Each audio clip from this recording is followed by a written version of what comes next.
Hello, Paul again here from EMD Automotive. Okay, as you can tell, we're nearly there. I had to wait for the water pump.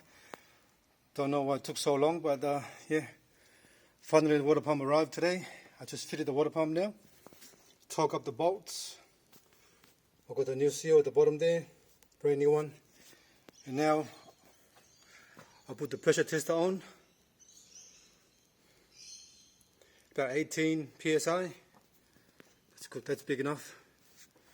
So it's holding pressure at the moment, so what I'll do is I'll leave it on that for now so I can go and do something else. And I'll come back in about, say, half an hour, 35 minutes and double check. Usually if there's a coolant leak, you'll see the pressure just drops straight away. It will just drop, instantly dropped, alright? But at the moment, it's holding pressure.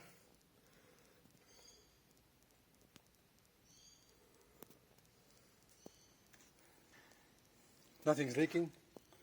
I'm gonna degrease the engine in.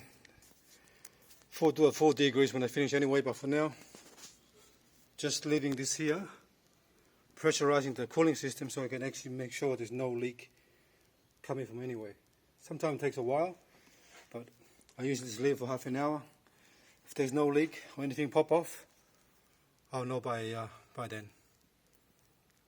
Once I finish that, I can put everything back together. The lines here or whatever, and put the cover underneath, all those stuff, and start the car up and double check everything. But for now, it's looking really good.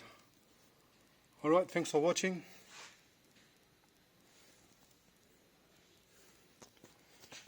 If you're new to the channel, please hit the like button and subscribe to my channel so I can get the word out more for the Porsches. Thanks for your support, and then see you in the next video.